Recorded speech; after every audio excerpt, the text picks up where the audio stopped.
mau bersekutu dengan Tuhan pagi hari ini, kita memberikan hati kita untuk menyembah dan memuliakan nama Tuhan dan mendengarkan firman Tuhan. Saudara sudah siap? Kurang kuat, siap? Amin. Oke, mari kita bangkit berdiri bersama sekali lagi supaya agak panas sedikit. Tidak apa-apa. Mancing aras. Dan saya minta boleh Bang Sadim coba membuka kita di dalam doa ya.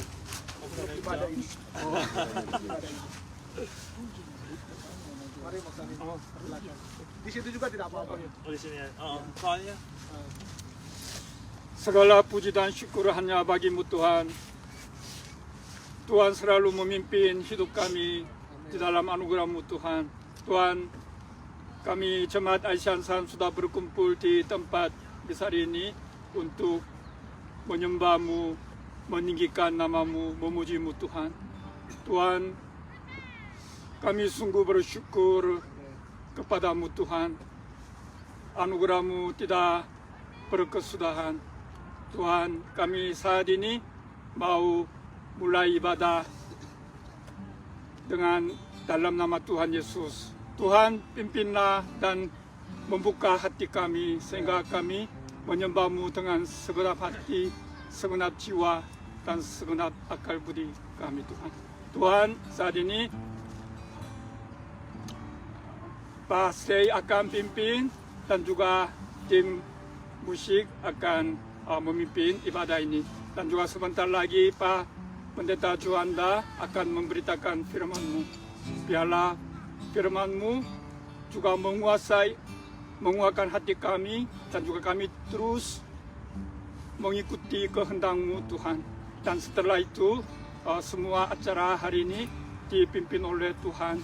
Kami menyerahkan segala acara hari ini ke dalam tangan-Mu yang kuasa. Kami berdoa dalam nama Tuhan Yesus Kristus. Haleluya. Amin. Kita tetap berdiri, kita menyerahkan hati Tuhan. Mari kita nyanyikan pujian ini bersama-sama. Bapa Kau setia, Bapa Kau mulia.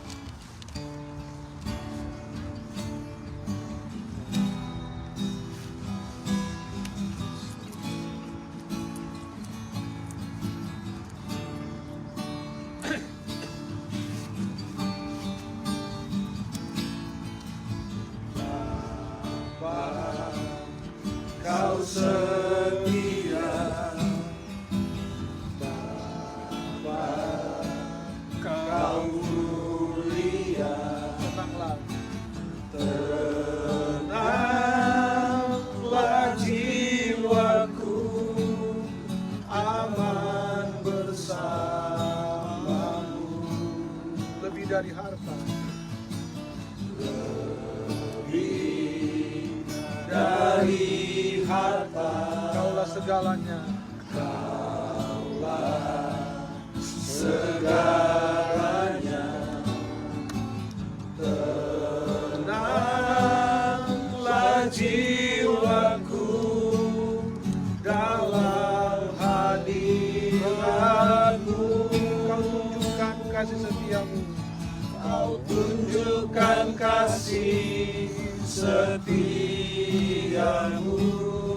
Kau menyediakan yang ku perlu. Kau setia, Kau mulia, tulus sekarang dan selamanya. Kau tunjukkan kasih setiamu. Kau menyediakan yang ku perlu. Kau setia, Kau mulia, Bapa Kau setia. Mari sekali lagi naikkan pujian ini. Bapa Kau setia, Bapa Kau setia, Bapa Kau mulia. Bapa Kau mulia. Tenanglah jiwaku,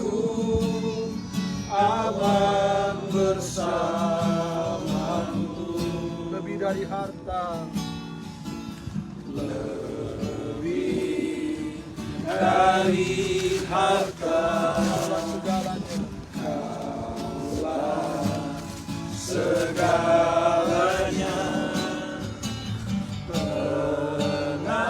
Tenanglah jiwaku dalam hadiratmu. Kau tunjukkan kasih setiamu. Kau menyediakan yang ku perlu. Kau setia, kau mulia, dulu sekarang dan selamanya. Kau tunjukkan kasih setiamu. Kau menyediakan yang ku perlu. Kau setia, kau mulia, Bapa. Kau tunjukkan kasih setiamu. Kau tunjukkan kasih setiamu. Kau menyediakan yang ku perlu. Kau setia, kau mulia, Sekarang dan selamanya. sekarang dan selamanya. Kau tunjukkan kasih setiamu. Menyediakan Tuhan. Kau menyediakan yang ku perlu. Kau setia, kau mulia, Bapa. Kau setia. Lagi katakan kau tunjukkan. Kau tunjukkan kasih setiamu. Amin, amin. Kau menyediakan yang ku perlu. Kau setia, kau mulia, Dulu, sekarang dan selamanya. sekarang dan selamanya. Kau tunjukkan kasih setiamu. Kau menyediakan yang ku perlu. Kau setia, kau mulia, Bapa. Kau setia, Bapa kau setia. Bapa. Kau setia, Bapa. Bapa. Kau setia. Mari kita berikan kemuliaan yang meriah bagi Tuhan. Mari kita boleh bersyukur atas segala anugerah Tuhan, atas kasih setia Tuhan yang tidak pernah berkesudahan. Mari kita bersyukur dan berdoa kepada Tuhan, sebab Dia Allah yang baik, Dia Allah yang sungguh sangat baik dalam setiap hidup kita. Pribadi lepas pribadi, rumah tangga lepas rumah tangga, dan kehidupan kita sampai hari ini. Terima kasih Tuhan. Terima kasih buat segala kebaikan anugerah-Mu yang besar di dalam hidup kami. Terima kasih Bapa. Terima kasih Tuhan. Kami bersyukur. Terima kasih oh Roh Kudus. Engkau Allah kami. Engkau Tuhan yang kami sembah. Tidak ada Allah lain selain Engkau Tuhan. Haleluya. Naikkan syukur-Mu.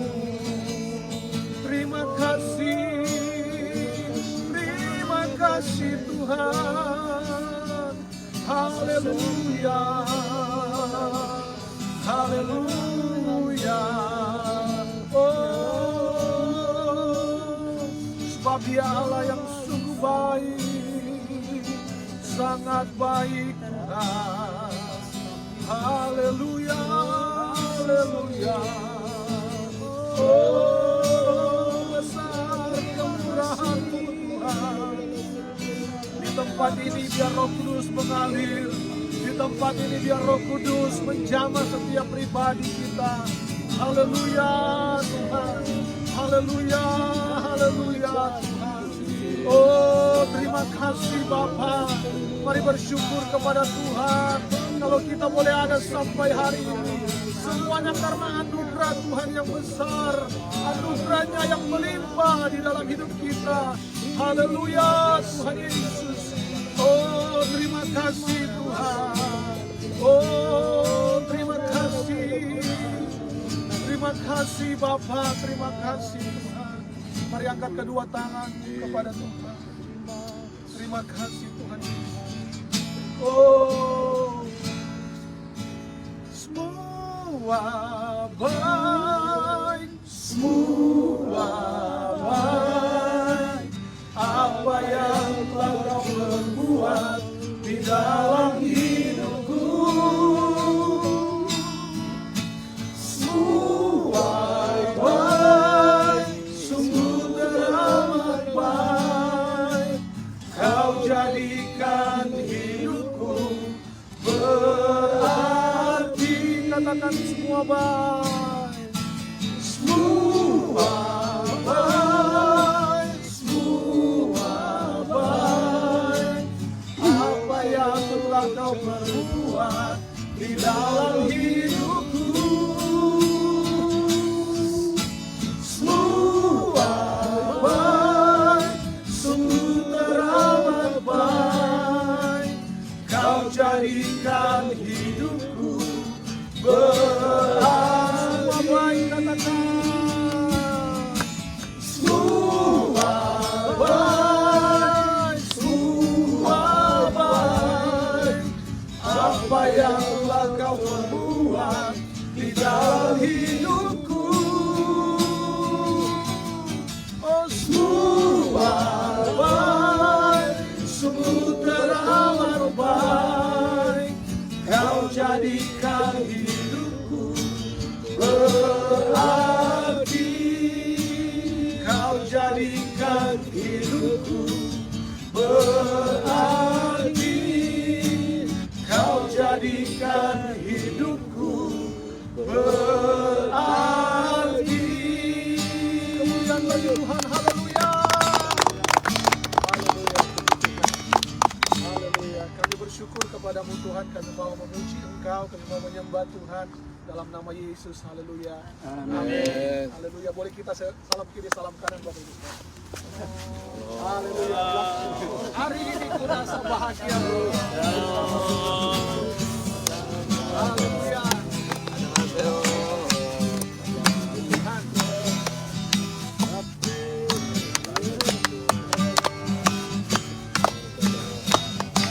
Hari ini ku rasa bahagia berkumpul bersama saudara seiman. Tuhan Yesus.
Hari ini ku rasa bahagia berkumpul bersama saudara seiman.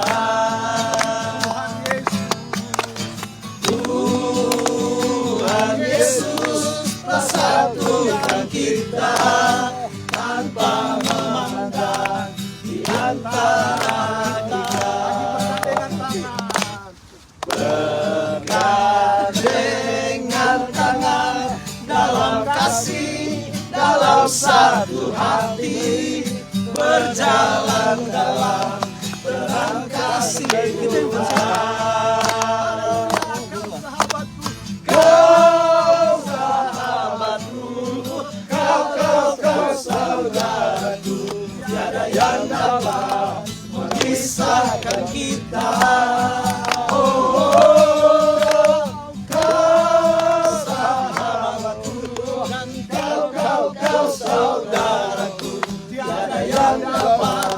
Memisahkan kita. Bergandengan tangan dalam kasih, dalam satu hati, berjalan dalam terang kasih Tuhan. Kau sahabatku, kau saudaraku, tiada yang dapat memisahkan kita. Kau sahabatku, kau saudaraku, tiada yang dapat memisahkan kita. Tiada yang dapat memisahkan kita. Tiada yang dapat memisahkan kita.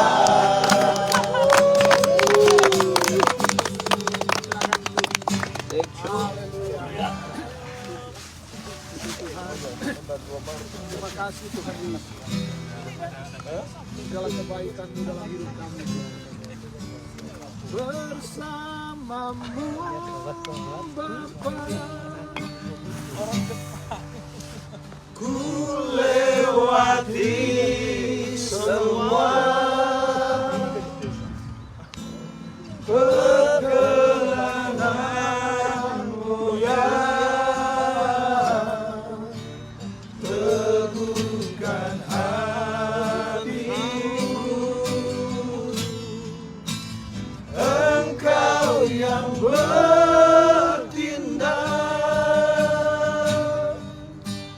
memberi pertolongan,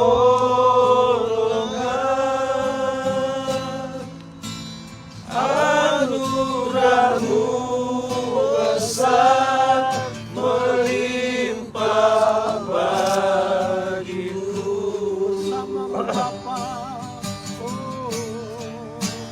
Bersamamu Bapa, ku lewati semua perkenananmu ya, teguhkan hatiku. Engkau yang bertindak, Engkau yang bertindak, memberi pertolongan, anugerah-Mu besar melimpah bagiku. bersama katakan bersama Bapa. Bersamamu Bapa, ku lewati semua perkenananmu ya,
pertolongan-Mu di sepanjang 1 minggu yang telah kami lalui. Kami berhenti dari setiap aktivitas kami, pekerjaan kami, untuk kami bersama-sama masuk dalam ibadah hari ini, khususnya dalam ibadah Padang. Terima kasih Tuhan, bukan karena kuat dan bukan karena gagah kami, bukan karena kebolehan kami, kecakapan kami, tapi semuanya yang kami lalui di sepanjang 1 minggu ini karena Tuhan yang menolong kami, Tuhan yang memberikan kekuatan bagi kami, Tuhan yang menganugerahkan hal baik untuk dapat kami kerjakan dan kami lakukan. Olehnya Tuhan, di tengah perhentian ini, di saat kami masuk dalam hadirat-Mu, kiranya firman yang akan kami dengar menjadi rema dalam hidup kami, mengingatkan kami kembali, menguatkan kami kembali untuk kami hidup sesuai dengan apa yang menjadi kehendak dan rencana-Mu. Berkati pemberitaan firman Tuhan hari ini sehingga kami menjadi orang-orang yang diberkati oleh Tuhan. Di dalam nama Yesus dan demi nama Yesus kami berdoa. Bersama dengan saya katakan amin. Shalom. Shalom. Apa kabarnya? Puji Tuhan luar biasa. Sehat. Amin. Beberapa minggu yang lalu saya bersama dengan teman-teman yang kuliah, kami mengadakan pemeriksaan kesehatan wajib. Jadi setiap awal semester wajib pemeriksaan kesehatan karena masuk asrama. Salah satunya pemeriksaan kesehatan itu adalah pemeriksaan kesehatan penyakit menular, TBC dan lain sebagainya. Jadi wajib dioperasi, wajib diperiksa. Jadi waktu beberapa hari yang lalu itu, waktu pemeriksaan itu, saya lihat ada satu timbangan. Ya biasa ya, di rumah sakit pasti ada timbangan. Saya timbang berat badan saya, ternyata sudah tambah. Saya pikir gini, oh Tuhan, sudah nggak benar ini. Udah nggak benar, karena berat badannya sudah makin tambah. Saya pikir, aduh ini udah nggak benar. Jadi kami ambil inisiatif bersama beberapa teman-teman, gabung dengan teman Filipina, gabung dengan teman dari India dan juga dari Nepal. Ada sekitar 12 orang. Kami ambil inisiatif untuk berolahraga dengan maksud, dengan tujuan untuk sehat supaya kuat gitu. Tapi apa yang terjadi seiring dengan seiring dengan berjalannya waktu, usia yang makin lanjut, ya kan? Ternyata nggak kuat gitu. Ternyata nggak kuat. Belum 1 jam olahraganya banyak jenisnya waktu itu. Ada 3, ada badminton, ada yang sepak bola di futsal lapangan kampus disewa untuk mahasiswa internasional, dan juga badminton, bola voli dan bola basket dan futsal. Semuanya tepar, nggak sanggup karena udah pada tua ternyata. Udah tua-tua berolahraga, padahal maksudnya baik. Saya pikir memang harus ini ya, harus kuat secara dunia, secara fisik kita harus kuat. Apalagi dalam Tuhan, saya percaya dalam iman pun hal yang sama juga berlaku. Harusnya kita harus makin kuat dalam Tuhan. Amin. Kian lama kita harus kian kuat dalam Tuhan, kuat dalam iman, kuat dalam kasih, kuat dalam pengharapan. Saya kutip satu ayat firman Tuhan menjadi landasan kita hari ini. Di dalam 2 Timotius pasal yang kedua ayat ke-1, sebab itu hai anakku, jadilah kuat oleh kasih karunia dalam Kristus Yesus. Ini adalah pesan daripada Paulus kepada Timotius yang adalah anak rohaninya, yang merupakan gembala yang ada pada masa itu. Dia mengembalakan bukan hanya satu gereja, tapi ada beberapa jemaat yang dia gembalakan. Dan pada waktu dia mengembalakan di situ, maka Timotius masih sangat muda pada masa itu. Di tengah-tengah usianya yang begitu muda, dia menghadapi banyak tantangan. Bukan hanya tantangan dari dalam gereja, bahkan juga tantangan dari luar gereja. Dengan perkembangan peradaban pada masa itu, dengan perkembangan hal-hal baik, ekonomi dan politik, suasana yang ada pada masa itu, maka Timotius diperhadapkan dengan banyak hal. Oleh karena itu, maka Paulus memberikan kekuatan kepada Timotius. Hai anakku, jadilah kuat. Bahkan nanti kalau kita baca di Timotius pasal yang ketiga, Paulus menjelaskan bahwa kamu harus kuat loh, karena kedepannya akan terjadi hal yang demikian, akan terjadi hal yang begini. Nanti kalau teman-teman baca di Timotius pasal yang ketiga, di sana dijelaskan mengenai ciri-ciri akhir zaman. Ini akan terjadi loh. Oleh karena itu kamu harus kuat untuk menghadapi zaman yang begitu berkembang, begitu maju, di mana orang sudah meninggalkan Tuhan nantinya. Jadi Paulus menasihatkan Timotius, jadilah kuat. Saya percaya nasihat yang sama pun masih berlaku bagi gereja Tuhan, bahwa semua kita harus kian lama kian kuat, kian lama kian kuat. Kenapa kita harus kian lama kian kuat? Dengan cepat saja ya, Karena ini bukan inti firman Tuhannya. Biar ada aja alasan kita kenapa kita kian lama kian kuat. Nanti yang saya mau sampaikan lebih panjang adalah bagaimana agar kita kian lama kian kuat. Mengapa kita kian lama harus kian kuat? Kuat dalam iman, kuat dalam kasih, kuat dalam pengharapan. Yang pertama itu di dalam Galatia pasal 6 ayat ke-9. Janganlah kita jemu-jemu berbuat baik, karena apabila sudah datang waktunya kita akan menuai jika kita tidak menjadi lemah. Yang pertama, kenapa kita harus kian kuat dalam Tuhan? Karena hanya orang kuatlah yang bisa menuai, bukan orang lemah. Karena harus diingat, tuaian itu akan lebih banyak daripada taburan. Itu pasti. Kita berhadapan dengan hukum tabur tuai. Hukum tabur tuai bukan hanya bicara apa yang kita tabur, itu yang kita tuai. Enggak, tapi tuaian akan lebih banyak dari taburan. Untuk menuai hitungan ton, katakanlah mangga, hitungan ton buah mangga yang baru, paling cukup menanam 10 biji mangga. Biji mangga itu kita tanam, setelah itu dia bertumbuh jadi mangga yang besar, maka dia akan berbuah banyak mangga yang baru. Dan butuh kekuatan untuk dapat memanennya, lebih daripada kekuatan ketika kita mau menanam. Begitu juga dalam bercocok tanam yang lain, misalnya katakanlah menanam padi dan lain sebagainya. Maka dibutuhkan kekuatan, karena kita berhadapan dengan yang namanya hukum tabur tuai. Bukan hanya apa yang kita tabur yang kita tuai, tapi ingatlah, tuaian itu akan selalu jauh lebih banyak daripada taburan. Panen itu akan selalu jauh lebih banyak daripada apa yang ditanam. Oleh karena itu butuh kekuatan ketika kita masuk di musim panen, masuk di masa penuaian. Karena hanya orang kuatlah yang sanggup memanen apa yang dia tabur. Saya tidak tahu apa yang teman-teman tabur hari ini, saya nggak tahu. Tapi yang saya tahu, saya beritakan bahwa kita akan menuai ketika kita tidak menjadi lemah. Artinya ketika kita kuat, kita akan menuai. Karena kalau kita lemah, kita tidak mungkin bisa menuai apa yang kita pernah tabur.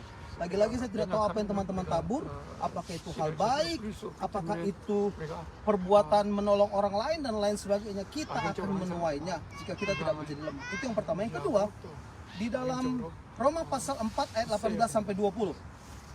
Sebab sekalipun tidak ada dasar untuk berharap, namun Abraham berharap juga dan percaya bahwa ia akan menjadi bapa banyak bangsa menurut yang telah difirmankan. Demikianlah banyaknya nanti keturunanmu. Imannya tidak menjadi lemah.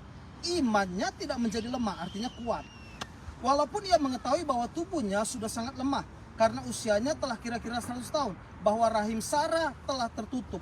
Terhadap janji Allah, ia tidak bimbang karena ketidakpercayaan. Perhatikan garis bawahi kalimat ini.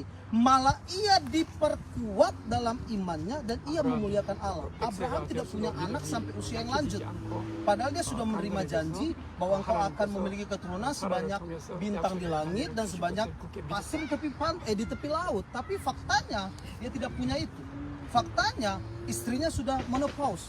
Faktanya yang dihadapinya sudah tidak mungkin lagi bisa punya anak. Tapi Alkitab mencatat terhadap janji itu dia tidak ragu sama sekali, tapi malah dia diperkuat. Artinya yang kedua adalah kenapa kita harus kian kuat, kian lama kian kuat dalam Tuhan. Karena yang kedua, hanya orang kuatlah yang bisa menuai apa yang menjadi janji Tuhan. Hanya orang kuatlah yang bisa meraih janji Tuhan. Karena ketika kita berhadapan dengan janji, kita berhadapan dengan yang namanya konsep waktu. Jadi waktu kita baca ayat Alkitab, sama seperti Abraham menerima janji Allah, maka kita berhadapan dengan konsep waktu. Makanya waktu berhadapan dengan konsep waktu ini dibutuhkan kekuatan, karena hanya orang kuat yang bisa menuainya. Bayangkan Abraham dari usia dia menerima janji itu sampai janji itu digenapi, itu ratusan tahun.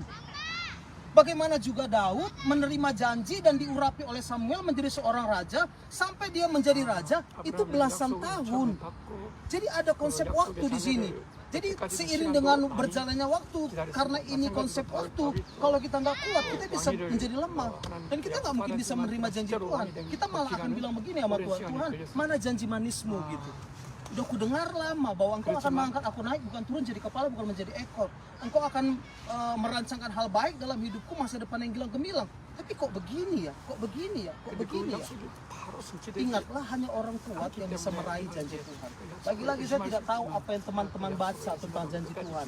Janji Tuhan mana yang teman-teman pernah dapat yang menjadi rema dalam hidup teman-teman yang sampai hari ini belum digenapi. Ingatlah, hanya orang kuat yang bisa meraih janji itu, bukan orang lemah. Yang ketiga, kenapa kita harus kian lama kian kuat dalam Tuhan? Karena hanya orang kuatlah yang bisa menghadapi kemenangan dalam setiap peperangan. Saya baca di dalam Yosua pasal 14 ayat 10 sampai 12. Waktu itu bangsa Israel sudah masuk ke tanah perjanjian, belum masuk ke tanah perjanjian, mereka disuruh mengintai, dan waktu mereka disuruh mengintai, mereka pulang dari pengintaian itu, dan setelah itu dibagi-bagilah tanah itu. Pada waktu dibagi-bagi tanah itu, ada seseorang yang tidak meraih bagiannya pada masa itu, dan orang tersebut berkata begini kepada Musa, jadi sekarang sesungguhnya Tuhan telah memelihara hidupku seperti yang dijanjikannya. Kini sudah 45 tahun lamanya sejak diucapkan Tuhan firman itu kepada Musa, sejak dia menerima janji itu. Dan selama itu orang Israel mengembara di padang gurun. Jadi sekarang telah berumur 85 tahun aku hari ini. Pada waktu ini aku masih sama kuatnya. Masih sama kuatnya. Seperti pada waktu aku disuruh Musa, seperti kekuatanku pada waktu itu, demikianlah kekuatanku sekarang untuk berperang dan keluar masuk. Oleh sebab itu, berikanlah kepadaku pegunungan yang dijanjikan Tuhan pada waktu itu, sebab engkau sendiri mendengar pada waktu itu bahwa di sana ada orang enak dengan kota-kota yang besar dan berkubu. Ada satu orang yang tidak mendapatkan tanah warisan pada waktu mereka masuk ke tanah perjanjian. Dan dia sudah 45 tahun pada waktu dia menerima janji itu, 45 tahun, artinya 85 tahun usianya. Dia bilang begini kepada Yosua, Yosua berikan tanah itu kepadaku. Padahal Alkitab mencatat tanah itu didiami oleh orang enak. Orang enak itu ada penafsir Alkitab yang berpendapat itu lebih besar daripada Filistin. Itu adalah kota-kota yang besar yang didiami oleh para raksasa pada masa itu. Tapi dia berkata begini, berikan tanah itu untuk aku tumpas. Karena kekuatanku hari ini sama seperti kekuatanku 45 tahun yang lalu. Sekarang aku 85, tapi kekuatanku sama ke 45 tahun yang lalu. Berikan mereka untuk aku tumpas. Artinya apa? Hanya orang kuatlah yang bisa meraih kemenangan dalam setiap pertempuran, bukan orang-orang. Selama kita lemah, maka selama itu pula tidak akan ada kemenangan dalam hidup kita. Dan pertanyaannya sekarang adalah, bagaimana agar kita kuat dalam Tuhan? Bagaimana agar kita kian lama kian kuat dalam iman, dalam kasih, dan dalam pengharapan kita? Nah, ini yang menjadi perenungan kita.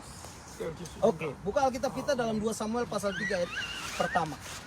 2 Samuel pasal 3 ayat yang pertama. Kita baca sama-sama yuk. 2 Samuel 3 ayat yang pertama, 2, 3. Sudah dapat? Kita baca sama-sama. 2, 3. Peperangan antara keluarga Saul dan keluarga Daud berlarut-larut. Daud kian lama kian kuat, sedang keluarga Saul kian lama kian lemah. Ada banyak peristiwa dalam Alkitab yang berbicara mengenai orang kuat, yang kian lama kian kuat. Banyak peristiwanya. Ada Yosua, ada Musa, ada Yusuf, dan lain sebagainya. Tapi hari ini saya ingin mencoba membawa kita untuk melihat dari perspektif, dari kacamata, dari peristiwa yang dialami oleh Daud. Daud, Alkitab mencatat kian lama kian kuat. Apa yang menjadi rahasia Daud, kenapa dia kian lama kian kuat? Yang menjadi rema dalam hidup kita hari ini, agar kita kuat dalam menjalani hari-hari ke depan, kuat dalam iman, kuat dalam kasih, dan kuat dalam pengharapan. Jawabannya ada 3 hal yang ingin saya bagikan. Yang pertama, 1 Samuel 17 ayat 28 sampai 28 dan 33 saja. Lompat-lompat ya teman-teman ya. Tapi ini satu peristiwa yang panjang. Tidak mungkin kita baca semuanya. Saya baca. Ketika Eliab kakaknya yang tertua mendengar perkataan Daud kepada orang-orang itu, bangkitlah amarah Eliab kepada Daud sambil berkata, mengapa engkau datang? Dan pada siapakah kau tinggalkan kambing domba yang 2-3 ekor itu di padang gurun? Aku kenal sifat pemberanimu dan kejahatan hatimu. Engkau datang kemari dengan maksud melihat pertempuran. Itu ayat 28, ayat ke-33, 1 Samuel 17. Tetapi Saul berkata kepada Daud, tidak mungkin engkau dapat menghadapi orang Filistin itu untuk melawan dia. Sebab engkau masih muda, sedang dia sejak dari masa mudanya telah menjadi prajurit. Jadi pada waktu itu bangsa Israel berhadapan dengan orang Filistin yang tinggi besar yang bernama Goliat. Orang Filistin lain juga ada di sana. Goliat menentang bangsa Israel, barisan dari kepunyaannya Allah. Dan pada waktu itu Daud hanya disuruh oleh ayahnya untuk mengantarkan makanan kepada abang-abangnya, kakak-kakaknya di sana. Waktu dia bertemu dengan orang Filistin itu, dia bertanya, siapa dia? Kenapa dia berani menentang barisan bangsa Israel yang adalah milik kepunyaan Tuhan? Dan waktu itu mereka menjelaskan, itu namanya Goliat, tinggi besar, kita nggak mungkin bisa mengalahkannya. Kita sama sekali tidak akan mungkin bisa melawan dia. Tapi Alkitab mencatat, Daud memilih untuk maju berperang. Daud memilih untuk tetap bangkit dan dia maju untuk melawan Goliat. Dan pada waktu dia hendak maju, dia berhadapan dengan kakaknya. Kakaknya bilang begini, bahasa sederhananya, kakaknya bilang begini, "Dek, kau nggak usah gitu, nggak usah kau maju. Memang kau paling bontot di rumah kita. Aku tahu memang sifat pemberanimu, tahu. Aku tahu kau gembala, tapi kan kau juga gembala hanya 2-3 ekor domba, bukan 23, terlalu banyak 23 ekor. 2 atau 3 ekor domba. 2 domba, 3 ekor kambing dan lain sebagainya. Artinya bukan domba yang besar, bukan pengembala yang besar yang layak diperhitungkan pada masa itu." Dan secara sederhana kakaknya sedang bilang begini, "Kau nggak mungkin bisa menang, nggak mungkin bisa menang. Jadi lebih bagus kau pulang saja. Ya sudah, pulang ke rumah, gembalakan juga kambing dombamu itu yang 2-3 ekor itu." Tidak sampai di situ, kita mencatat Daud tetap maju untuk berhadapan dengan yang namanya Goliat. Waktu dia hendak maju, Saul memanggil dia. Saul bilang begini, "Berani kali ya ini anak muda mau melawan Goliat. Ya udah gini aja, pakai perlengkapan perangku." Jadi singkatnya, waktu dipakaikan perlengkapan perang Saul kepada Daud, kedodoran, kebesaran, nggak mungkin gitu. Ya iyalah, secara Daud itu masih usia belasan, kurang lebih 17 tahun, banyak penafsir Alkitab mendapat belasan tahun, 17 tahun, sedangkan Saul sudah dewasa banget. Saul pun perawakannya tinggi besar, di atas rata-rata orang Israel pada masa itu. Daud bantet gitu ya, mungkin dia semeter kotor waktu itu. Gimana gitu ya, gimana, nggak mungkin bisa gitu. Waktu dipakaikan, ya ampun kedodoran. Daud bilang gini, "Sudah Jo, kita lepaskan ini pakaian, nyandak war-war ini baju." Dia maju berperang. Waktu melihat itu, Saul bilang begini, "Oh alah, anak yang satu ini nggak mungkin bisa menang gitu, nggak mungkin bisa menang. Aduh ini gimana sih anak, aduh kurcaci yang satu ini gitu, nggak mungkin bisa menang." Sederhananya, Saul pun orang yang paling diurapi pun mencoba melemahkan Daud. Tapi Alkitab mencatat Daud tetap maju. Sehingga ayat yang kita baca tadi dalam 2 Samuel pasal 31, Daud kian lama kian kuat. Kenapa? Karena yang pertama, Daud tidak mau dibentuk oleh perkataan orang. Yang sering sekali yang membuat iman kita down kan bukan masalah. Masalah atau bukan sih? Enggak, bagi saya bukan masalah. Yang sering sekali membuat kita down, lemah, undur dari Tuhan, apalah nama lainnya itu bukan masalah bagi saya. Enggak masalah. Enggak. Setiap kita pasti bisa pernah kuat menghadapi masalah. Ada seorang ibu cerita sama saya, "Pak Juan, kalau saya menghadapi masalah, suami kawin lagi gitu ya, saya masih sanggup Pak Juan. Anak narkoba saya bisa sanggup. Jadi yang bikin ibu nggak sanggup apa? Mulut mertua." Juga ya. Karena jujur, secara manusia kita bisa kuat dong menghadapi masalah. Bisa nggak? Bisa. Yang nggak bisa kuat itu menghadapi mulut orang. Percaya saya. Suatu saat, ya misalnya Ibu Kristi ini pasti pernah menghadapi mulut orang pada waktu dia sakit. Waktu Ibu Kristi sakit dan mau dioperasi, pasti dia bisa kuat. Bisa dia kuat dalam iman. Tapi coba kalau ada yang mulutnya bilang begini, "Ibu Kristi, tobat jongana, dosa apa yang Ana buat, kenapa Ana sakit gitu?" Gimana perasaannya? Bisa kuat? Nggak bisa. Karena sering sekali yang membuat kita lemah ini bukan masalah loh. Tapi mulut, bilang sama sebelahnya, mulutmu yang dimaksud bilang. Sering sekali kita bisa saling melemahkan, Serius, bukan masalah. Bukan masalah, percaya saya bukan masalah. Masalah kita bisa kuat. Bisa kita kuat. Kita terkapar di rumah sakit, stadium 4 gitu kan. Semua harta sudah dijual. Kita masih bisa bilang begini, "Udah nggak apa-apa, Yesus segalanya." Tiba-tiba ada yang menjenguk. Langsung dibilang, "Aduh, kenapa ya masalah di rumah tanggamu bertubi-tubi, nggak kunjung selesai? Dosa apa yang kamu lakukan? Kena kutuk kali, kutuk 7 turunan." Gimana? Bisa kuat. Apa nggak kita langsung bilang begini, "Sini mulutmu cabik-cabik bentar." Atau kita jahit bentar gitu. Nggak bisa. Iya kan? Karena mulut, saya bagi 3 perkataan orang. Yang pertama itu adalah hinaan, cacian, makian. Jangan mau dibentuk oleh ini. Yang kedua adalah gosip. Makin digosok, makin sip. Dan yang ketiga perkataan orang adalah wejangan, khotbah, dan nasihat. Ini wajib didengar. Tapi yang 2 ini nggak usah didengar, abaikan saja. selama kita hidup dalam kebenaran, selama kita jalankan nilai-nilai kebenaran dalam hidup ini, selama kita jalan sesuai dengan nilai Alkitab dan kita hidup pada kebenaran, pen mulut orang mau ngomong apa emang penting? Enggak penting. Yang penting adalah kita dibentuk sesuai dengan apa yang menjadi firman Allah. Firman Allah katakan kita umat pemenang, maka kita jadi pemenang. Firman Allah katakan kita sembuh, maka kita akan mengalami kesembuhan. Firman Allah katakan kita menjadi umat yang dilayakkan, diberkati, umat yang dimenangkan oleh Tuhan, maka kita akan memperolehnya. Karena kita tahu hidup kita ditentukan oleh apa kata Tuhan, bukan apa kata orang. Bilang sama sebelahnya, mungkin kamu yang dimaksud. Mungkin kamu yang dimaksud. Jadi supaya makin kuat gitu. Jangan nanti tiba-tiba salah dikit ngomong temannya langsung lemah gitu. Ya. Karena hidup kita ditentukan oleh apa kata Tuhan, bukan apa kata orang. Jadi orang mau ngomong apa terserah gitu. Mulut orang mau bilang apa terserah lah. Mulut dia. Kita nggak mungkin bisa bilang begini. Sini sebentar. Mulutmu aku jahit sebentar, nggak bisa. Atau aku lem Alteco bentar, aku lem setan, nggak mungkin bisa. Terserah dia mau ngomong apa, terserah dia mau bilang apa. Mulut dia yang bisa adalah jangan mau dibentuk oleh itu, tapi bentuklah hidup kita sesuai dengan firman Tuhan. Apa yang firman katakan, apa yang firman ajarkan, apa yang firman perintahkan, lakukan dengan taat dan setia. Maka selama kita melakukannya, selama itu pun kita akan kian lama, kian kuat dalam Tuhan. Itu yang pertama. Yang kedua, dengan cepat. Saking cepatnya mulut saya kan sampai belibet. Itu dia. Karena mengingat waktu. Lagi pula kepanasan sudah. Yang kedua, bagaimana agar kita kian lama kian kuat? 1 Samuel 18 ayat yang ke-6 sampai yang ke-9. Tetapi pada waktu mereka pulang, ketika Daud kembali sesudah mengalahkan orang Filistin itu, keluarlah orang-orang perempuan dari segala kota Israel menyongsong Raja Saul sambil bernyanyi dan menari-nari dan memukul remaja dengan bersukaria dan dengan membunyikan gemerincing. Dan perempuan yang menari-nari itu menyanyi berbalas-balas dan katanya, Saul mengalahkan beribu-ribu musuh, tetapi Daud berlaksa.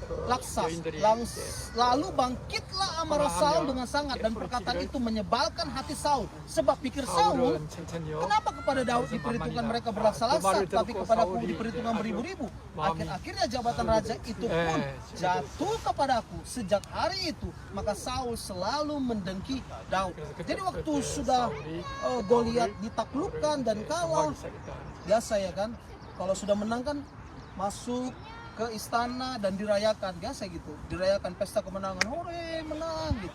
Nah waktu dirayakan pesta kemenangan itu, semua perempuan Sion keluar dari rumahnya, mereka bernari, bernyanyi, membunyikan gerincingan, dan mereka bernyanyi, nyanyinya sederhana sih. Alkitab bilang cuman nyanyinya begini, Daud mengalahkan beraksa-laksa, tetapi Saul mengalahkan beribu-ribu. Itu kok nyanyiannya, sederhana banget nyanyiannya. Tapi mendengar nyanyian itu, pujian itu, Saul mulai bilang begini dalam hatinya, oh gak bener nih, besok-besok jabatan raja jatuh ke dia. Oh kok jadi dia pula dipuji-puji gitu. Oh sejak hari itu maka Saul mendengki Daud. Sejak dia mendengki Daud, maka sejak saat itu maka Saul kian lama kian lemah. Kian lama kian lemah. Bukan kian kuat. Saul sejak dia mendengki Daud. Sekarang sebelum saya lanjut, saya mau tanya sama teman-teman, nyanyian itu benar atau salah sih sebenarnya?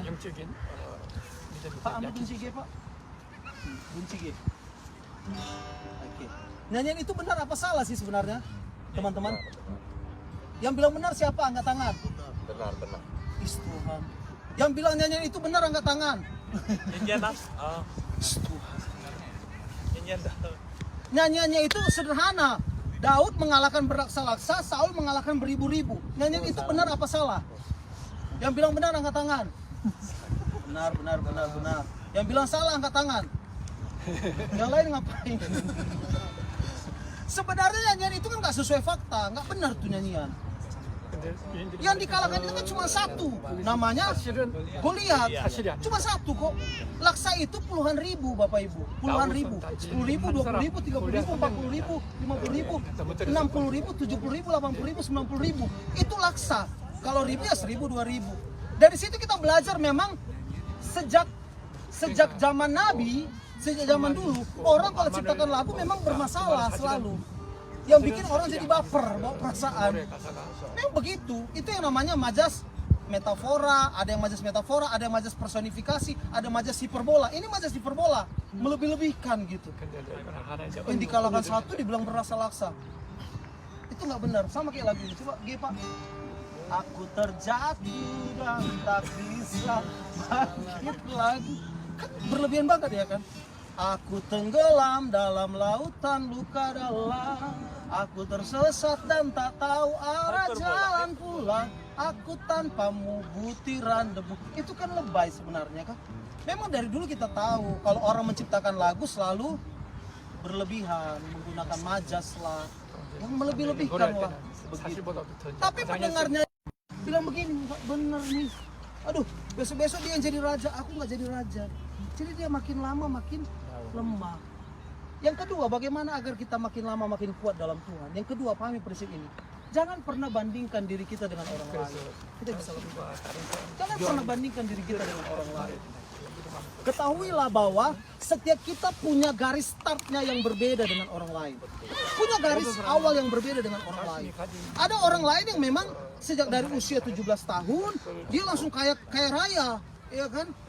Ya garis startnya beda gitu. Kita mungkin dari start usia berapa begitu. Artinya kita paham betul. Jangan ada perbandingan dalam hidup ini. Karena kalau kita bandingkan diri kita dengan diri orang lain, kita nggak bisa jaga hati kita. Kita kian lama kian. Suatu ketika waktu Desember yang lalu saya pulang ke Indonesia, teman-teman saya bilang begini, Juan, kamu kapan nikahnya? Itu temanmu sudah punya anak 4. Punya anak 4, kau bandingkan pula aku sama dia punya anak 4. Sampai saya bilang begini, oh dia punya anak 4 ya? Tuh, ada hewan ternak di sana, 10 anak dia. Aneh-aneh gitu. Kok dibandingkan sih gitu? Karena kita bisa lemah kalau kita bandingkan diri kita dengan orang lain. Kita bisa lemah. Sampai saking jengkelnya saya bilang begini ya. Saya ini barang antik. Jadi kalau barang antik itu susah didapatnya. Saya ini antik. Saya antik. Daripada saya sakit kepala dengar perkataan dia kan, langsung saya bilang, saya ini antik, barang antik itu susah dapatnya, ya kan, susah menemukannya dan mahal harganya. Itu karena antik, saya bilang. Jadi saya ini antik, gitu. Sampai saya bilang begini, iya juga ya. Pulang dari warkop itu, waktu pulang dari nongkrong itu sampai di rumah saya pikir-pikir ya, iya juga ya, betul juga kadang dia bilang ya, ada betulnya. Saya ingat teman saya itu ya kan, ya bukan mau mengejek ya kan. Ganteng enggak gitu ya kan, biasa aja gitu kan, kok bisa laku ya kan. Kok bisa laku? Di situ saya ngerti bahwa memang, oh iya ya, hidup ini bukan untuk dibandingkan, karena kalau dibandingkan kita bisa lemah. Kayak saya bilang tadi kan, kalau saya bandingkan dengan diri dia, saya pasti akan mikir gini, kayaknya lebih ganteng saya dari dia, kok dia bisa laku ya. Lama-lama kan saya bisa lemah, lama-lama saya bisa salahkan Tuhan. Kan kau yang berjanji tidak baik manusia itu seorang diri. Ini masih sekarang jomblo lovers, gimana sih kau? Bisa lemah kan? Bisa lemah nggak? Bisa. Bisa lemah. Bisa saya salahkan Tuhan? Bisa.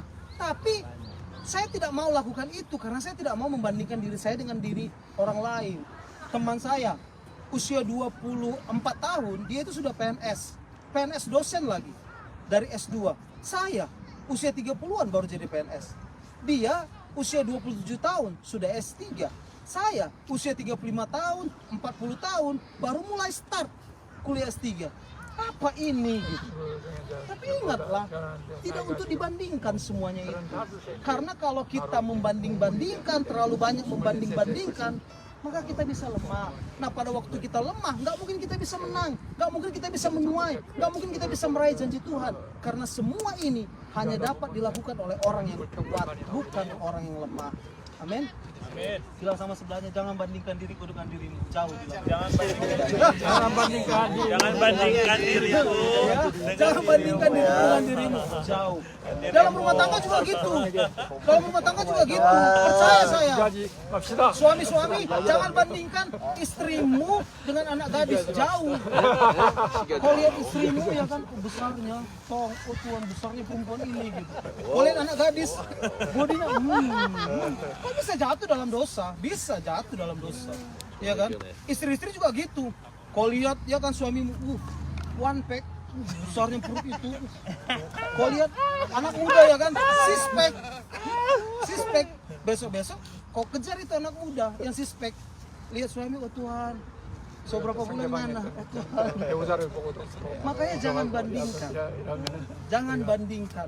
Mengertilah bahwa apa yang kau miliki hari ini, apa yang kau punya hari ini untuk disyukuri. Bersyukurlah dengan apa yang kau punya. Bersyukurlah buat start yang ada hari ini. Mungkin kau startnya di usia berapa, start untuk memulai karir, memulai pekerjaan, start di usia berapa baru kau bisa menabung, punya investasi dan lain sebagainya. Orang lain mungkin sudah jauh sebelum itu. Tetaplah bersyukur. Sekali lagi ingatkan sama sebelahnya, jangan bandingkan diriku dengan dirimu. Bilang. Jangan bandingkan diriku dengan dirimu. Dan yang terakhir, 1 Samuel 17 ayat 24 dan 48. Ketika semua orang Israel melihat orang itu, larilah mereka daripadanya dengan sangat ketakutan. Ketika semua orang Israel melihat Goliat, larilah mereka daripadanya dengan sangat ketakutan. Itu ayat 24. Ayat 28. Ketika Goliat bergerak maju untuk menemui Daud, maka segeralah Daud berlari ke barisan musuh untuk menemui Goliat. Sama-sama lari. Orang Israel lari, maka Daud pun lari. Tapi orang Israel ketika berhadapan dengan Goliat, lari menjauh. Daud berhadapan dengan Goliat, lari mendekat. Ada hal yang berbeda, sikap yang berbeda. Oleh karena itu dari peristiwa ini, saya mengambil kesimpulan bagaimana agar kita kian lama kian kuat dalam Tuhan. Yang ketiga adalah ubah pola pikir kita tentang masalah. Ubah mindset kita, pemahaman kita tentang masalah. Orang Israel melihat Goliat itu masalah yang tidak dapat dipecahkan, masalah yang tidak dapat dituntaskan, musuh yang tidak dapat dihancurkan. Tidak mungkin kita bisa menang. Itu pemahaman orang Israel, sehingga mereka lari menjauh. Daud beda pemahamannya. Dia bilang bahwa ini Goliat adalah musuh yang dapat aku taklukkan karena aku berjalan bersama dengan Allah. Ini adalah kesempatan dan peluang emas untuk Allah bisa menunjukkan kuasanya. Oleh karena itu, ubah mindset kita. Lihatlah masalah sebagai masa Allah atau waktu Tuhan untuk melanjutkan kuasanya dalam hidup kita. Memang menurut dunia masalah itu banyak hal. Menurut dunia masalah itu adalah kehancuran. Jadi kalau sudah berhadapan dengan masalah, maka dunia beranggapan bahwa ya sudah hancurlah hidupku, nggak mungkin lagi bisa dan lain sebagainya. Dunia juga beranggapan masalah itu sebagai akhir dari segalanya. Ya udah berakhir. Makanya nggak heran ada orang menghadapi masalah ya bunuh diri. Karena dianggap ini sudah berakhir. Udah nggak ada lagi nih jalan keluarnya, udah nggak ada. Hancur betul. Ini berakhir. Udah. Bahkan ada orang dunia yang beranggapan masalah itu kutuk. Kutuk 7 turunan, 8 tanjakan, 9 tikungan. Kutuk. Itu bagi orang dunia. Tapi bagi orang percaya harus diyakini bahwa masalah adalah masalah. Waktu Tuhan untuk melanjutkan kuasanya. Kalau sampai hari ini Tuhan memelihara hidup kita tinggal di Korea, maka Tuhan yang sama pun masih akan tetap berjalan bersama dengan kita ketika kita berhadapan dengan masalah. Oleh karena itu, ubah mindset kita. Ketika berhadapan masalah, harus berdiri tegak, bahkan maju menghadapi masalah dan berkata, ini waktu yang terbaik untuk aku melihat kuasa Tuhan. Ini waktu yang terbaik untuk aku mengalami mukjizat. Ini waktu yang terbaik untuk aku bisa mengecap hal baik yang daripada Tuhan. Ini waktu yang terbaik untuk aku meraih setiap janji Allah. Ini waktu yang terbaik untuk aku meraih setiap berkat Tuhan. Masalah adalah jawabannya terhadap hal-hal baik yang kita inginkan dari Tuhan. Amin. Amin. Biar 3 hal ini menjadi perenungan kita dalam ibadah padang. Bagaimana agar kita kian lama kian kuat? Yang pertama, Jangan lemah. Yang pertama apa? Jangan mau dibentuk oleh perkataan orang lain, tapi bentuklah Firman Tuhan. melalui firman Tuhan. Yang kedua, jangan bandingkan diri kita dengan orang lain, bersyukurlah dengan apa yang ada yang kita miliki. Yang ketiga apa? Ubah mindset kita, pola pikir kita tentang masalah. Masalah adalah masa atau waktu Tuhan untuk melanjutkan kuasanya. Yuk kita teduhkan hati kita di hadapan Tuhan, kita nyanyi satu lagu. Bukan dengan kekuatanku ku dapat jalani hidupku tanpa Tuhan yang di sampingku. Ku tak mampu sendiri. Ku tak mampu sendiri. Engkaulah kuatku. Engkaulah kuatku yang menopangku yang menopangku. Ku pandang wajah-Mu dan berseru, pertolonganku dapat dari-Mu. Peganglah tanganku, jangan lepaskan.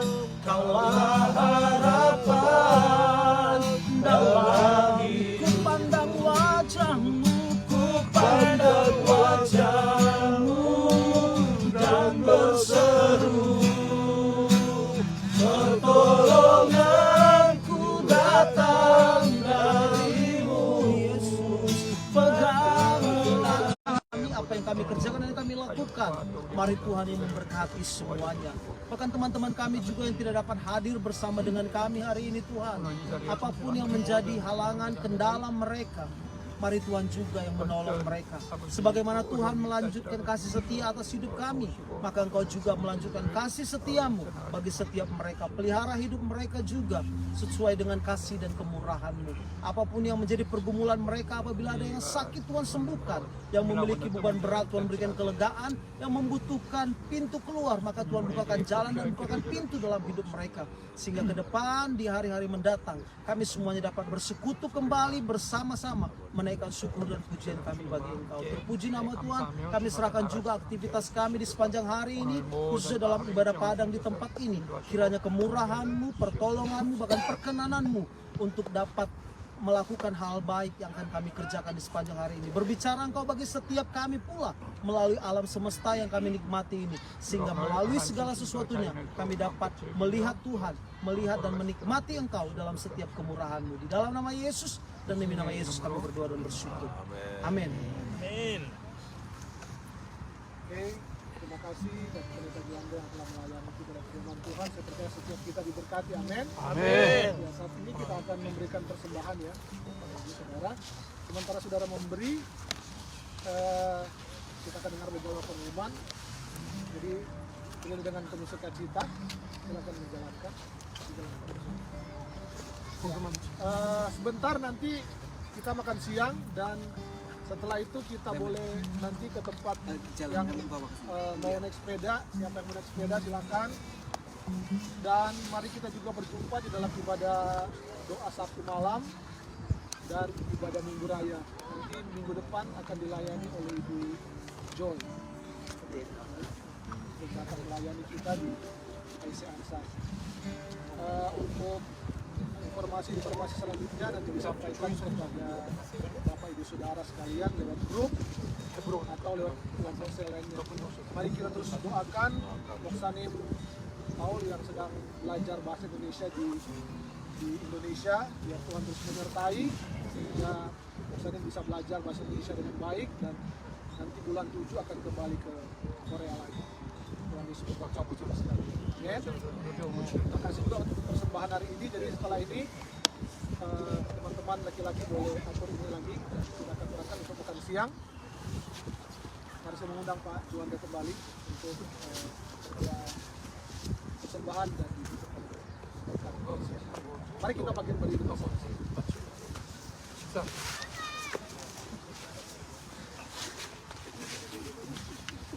Mari kita bangkit berdiri, kita akan menutup ibadah padang hari ini.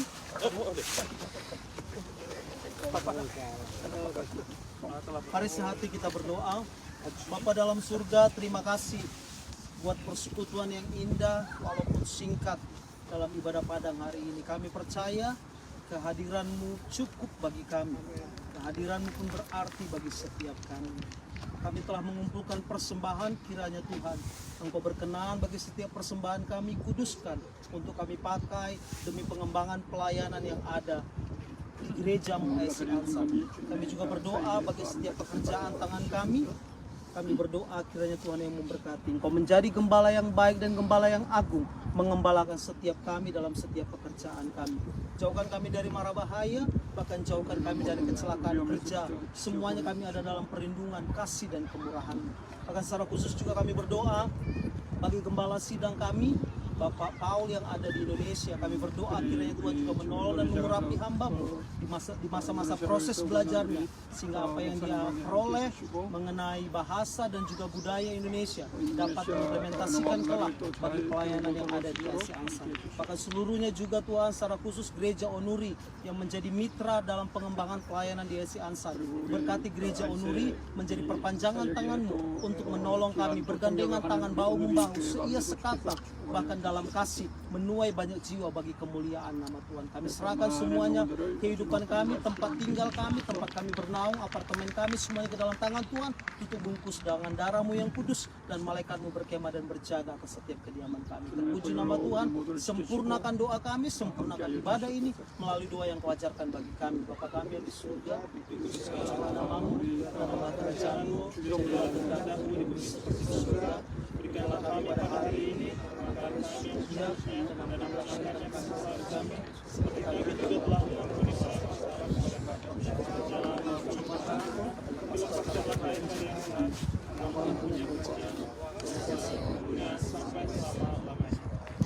Terimalah berkat dan anugerah. Berkat dan anugerah yang besar dari Bapa kita di surga, kasih setia dari Tuhan kita Yesus Kristus, kuat kuasa pertolongan Roh Kudus memberkati hidup kita mulai hari ini, esok, bahkan sampai Maranatha. Yang percaya dan diberkati bersama dengan saya katakan